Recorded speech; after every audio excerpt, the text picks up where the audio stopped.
صباح الخير يا حبايبي، عاملين ايه؟ يا رب تكونوا بخير.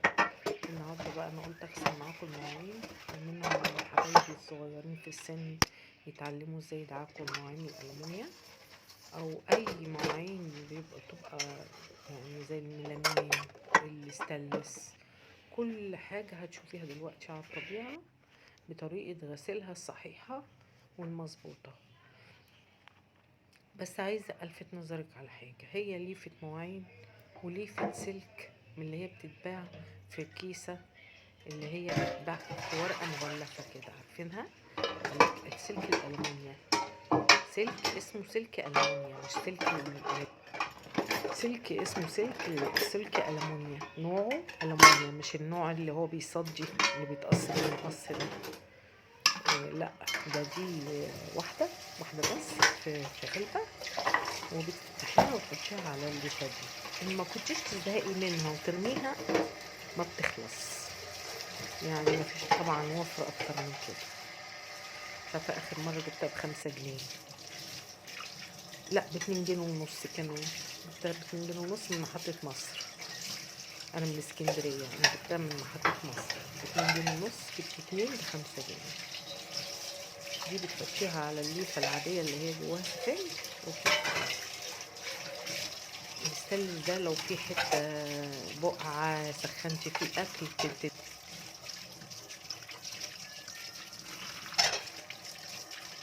بيه بقى بيها المواعين الصيني والستانلس وكله. بس طبعا خفة ايدك على حاجة يعني عن حاجة، يعني اتقل حاجة بتبقى ايدك فيها الستانلس والألمونيا، دي تقلي ايدك فيها تبقى الحلة معاك زي الفل. يعني بصي، هو الموضوع كله ان حتة السلكة دي اللي بقولك عليها والفري، مش تكتري برضو وتخربي البيت، لا. انا عندي استعداد اغسل كوم المواعين ده كله ما يجيش بغطا فري، مش الجدعانه مش مكلفه.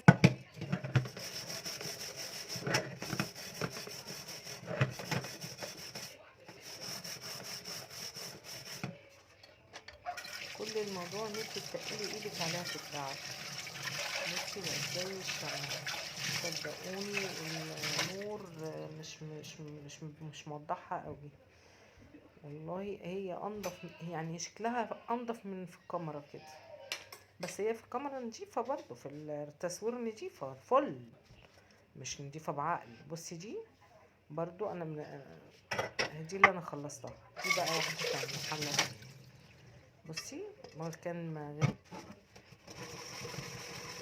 دوسي عليها ما تخافيش، وامسكي السلكه بالليفه الطريه اللي هي جواها سفنجه دي عشان تحصني صوابعك وتديكي منها، ما تخافيش منها طول ما هي في ليفه سفنجه منها حاميه ايدك، ما تخافيش.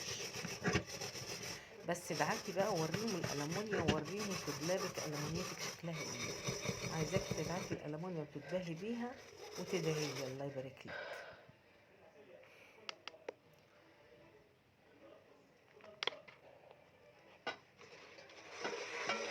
هي اكتر من انك تدوسي، تخدمي الحلة كويس وتتكي عليها كويس، هتديكي ألمونيا. بصي ألمونيا فضة. انا بعلم الاولاد الصغيره اللي لسه متجوزين جداد، اللي هم ما يعرفوش يدعكوا الألمونيا ازاي. انا هوريكي دلوقتي الألمونيا والستانلس بيدعك بالسلك المواعين بيبقى فل ازاي. يعني انا هوريكي الاتنين، انا عايزه اعلمك الاتنين واوريكي الاتنين عشان تعملي زيي، عشان الناس تضرب بيكي المثل، تخش بيتك تضرب بيكي المثل. انا عن نفسي ما بستمتعش غير بالمواعين الألمونيا والستانلس، اما التيفال والحاجات دي كلها انا مش بحبها.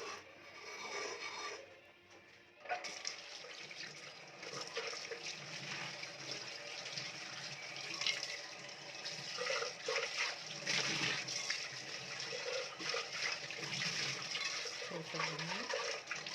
بقت فضه مش ألمونيا، بقت فضه. شايفين الجمال؟ انا عايزاكي اللي يخش بيتك يضرب بيكي المثل بنظافتك. الألمونيا بالذات يا حلوين لازم تنشفيها قبل ما تدخليها الدولاب المطبخ، عشان بتعمل نقط كده، جنزار اسمه جنزار الألمونيوم، بيبقى خطر على صحتك وصحة أولادك. انت بعد ما تدعكيها فل كده بتنشفيها، يا على البوتاجاز تولعي عليها البوتاجاز تنشف، يا بحتة قماشة نضيفة مغسولة ومغلية. هنا بقى في الصينية كمان انا كنت عاملة فيها كنافة، وهتفكري ان انا جايباها نضيفة، دلوقتي لما تدعك هتعرفي الفرق.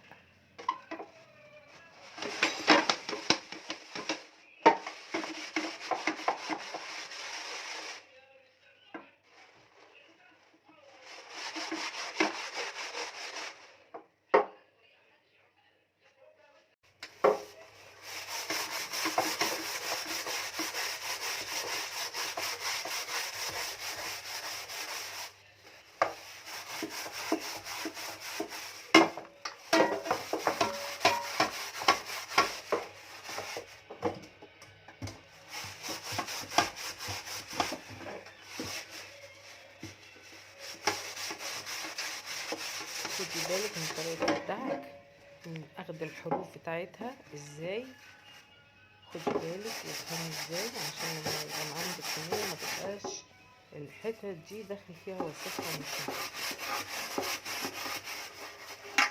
شايفة شايفة بتاخديها ازاي. لازم حتة قماشة على الرخامة، ما تحطيش المواعين على الرخامة وتفضل المواعين وتجرح في الرخامة. حطي حتة قماشة وارفعي عليها المواعين ودعكي عليها، اتملي مية سيبيها وحطيها تاني. المهم ما تدعكيش من غير القماشة اللي تحت الألمونيا دي.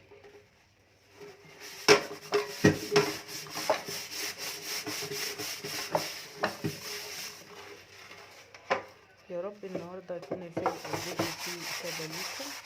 انا اتعمدت ان انا اوريكم نظافه الالمونيا ونظافه الستانلس، الفيديو كله النهارده على نظافه الالمونيا والستانلس. شوفوا بقى الجمال، بسم الله ما شاء الله. تعملي كده بيتك الناس اللي ربيتيهم واهل جوزك وحماتك وكل يقول الله يا نظافتها يا جمالها وفكرتها. على فكرة الألمونيا متعة أديان، ولا تقولي جرانيت ولا تقولي مش عارفة ايه، أنا صدقيني ما برتاحش غير للألمونيا. بصي الجمال، بصي الجمال، بصي الجمال، الواحد يغسل ويستمتع كده.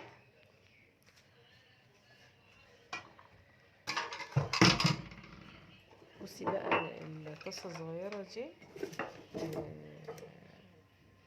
دي زي جايباها عشان تقلية التومة، جايباها تيفال. بغسلها برضو بالليفة، بس هخف ايدي منها شوية، ما تبقاش ايدك تقيلة عليها زي الألمونيا يعني. بس السلكة دي ميزتها ايه؟ لما بيبقى فيها حاجة لازقة. بصي بقى البراد الاستانلس شكله ايه، هتشوفيه دلوقتي يبقى ايه. بالليفة السلك والبريل بس، ولا مسحوق ولا نشتري ايه لمع ولا اي حاجة. اتفرجي عليه دلوقتي بالسلك المواعين والبريل هيبقى شكله ايه. الاستانلس ده براد استانلس مش ألمونيا، ده بنات، ده استانلس. بصي الاستانلس بينضف ازاي معاكي. بصي انا هوريكي الاستانلس والألمونيا، وحاطه الميلامين صينيه الشاي انا بدعكها بسلك المواعين عشان بيبقى فيها صفار ممكن يكسر، لو مره على مره تبقى انتي ست مقرحه.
تتفرجي على الجمال، بس مش عايزه منك كده يعني. بصي الموضوع كله سلكه وبريلا، وايدك تتقل شويه على المواعين، وتعرفي فين الحته الوسخه هي اللي تدوسي فيها. يعني انا كده رجعت له تاني عشان لقيت فيه ايه، خطين كده بيض ناشفين فيه، فانا هعملهم برضه، هخليه من جوه صدق من قال استانلس. هو انا كنت سالقه فيه بيض، حقيقة انا كنت سالقه فيه بيض، وانا اتعمدت ان هو يتوسخ زيادة عن اللازم عشان هو دي كل استانلس بينضف ازاي.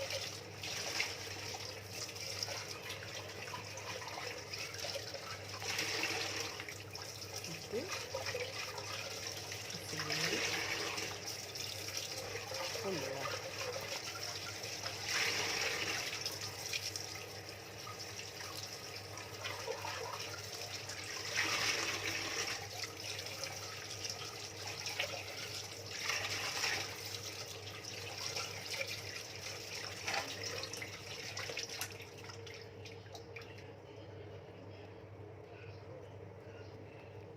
ايه رأيكم يا حبايبي؟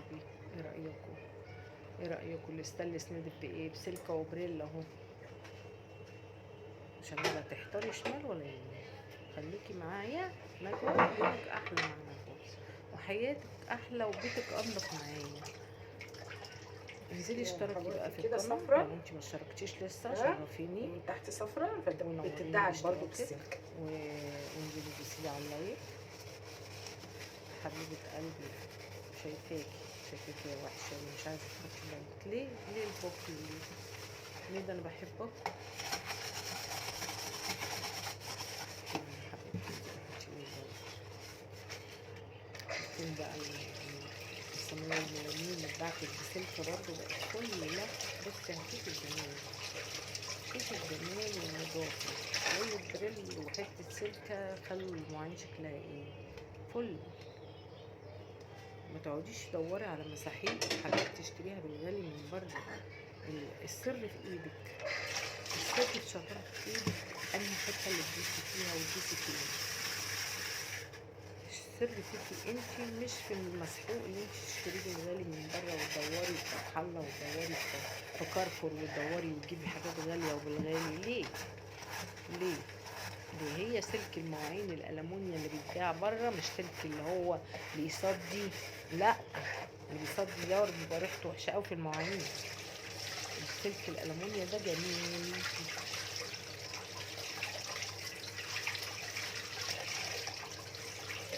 شايفين الغطا بقى كله ازاي برضه؟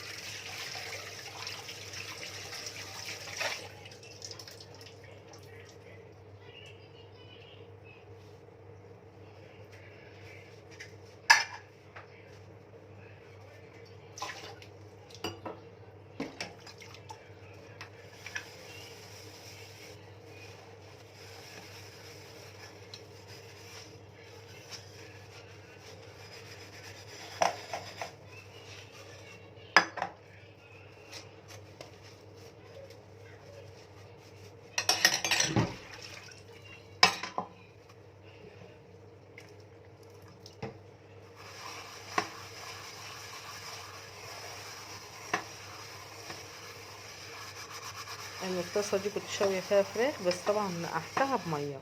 وكل المواعين دي يا بنات بنزل اللي فيها قبل ما اركنها.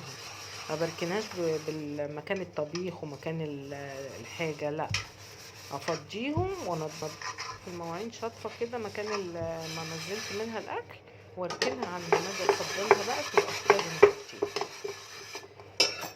دي بقى كانت عشان منقوعه، كان فيها الشوكتين اللي انا نزلت الاصفر ده مكان الشوي.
النظافة. يلا وريني بقى شطارتك واعملي مطبخك ونضفي مواعينك. يلا لو عندك مواعين قومي، خليكي شطورة.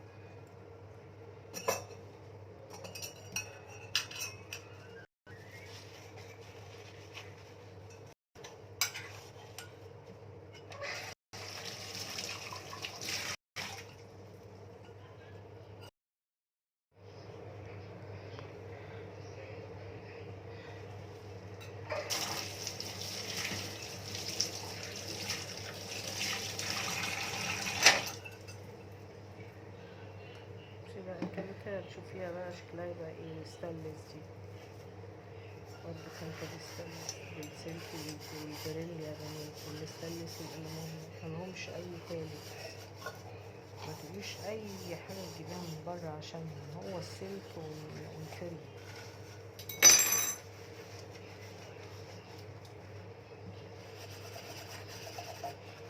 يلا انزلي اعملي كومنت حلو كده على ذوقك، شجعيني فيه عشان اعمل لكم فيديوهات من دي كتير. لو عجباكم انواع الفيديوهات دي يعني بلغوني وقولي لي عجباني، هنعمل انواع النظافه كده.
قبل ما انسى، ليفة المواعين والسلكة بتحط في شوية مية بخل لحد تاني يوم تغسلي بيها المواعين تبقى طهرت وتعقمت. بعد كل غسلة مواعين تعملي كده، تاخدي الليفة والسلكة ترميها في حاجة فيها مية وخل. تاني يوم تعصريها وتشطفيها كويس تحت الحنفية وتشتغليها. طبعا حوض التكييف مفيش فيه تبخ ولا مضمضة ولا حاجة من دي، عشان كده انت بتغسلي.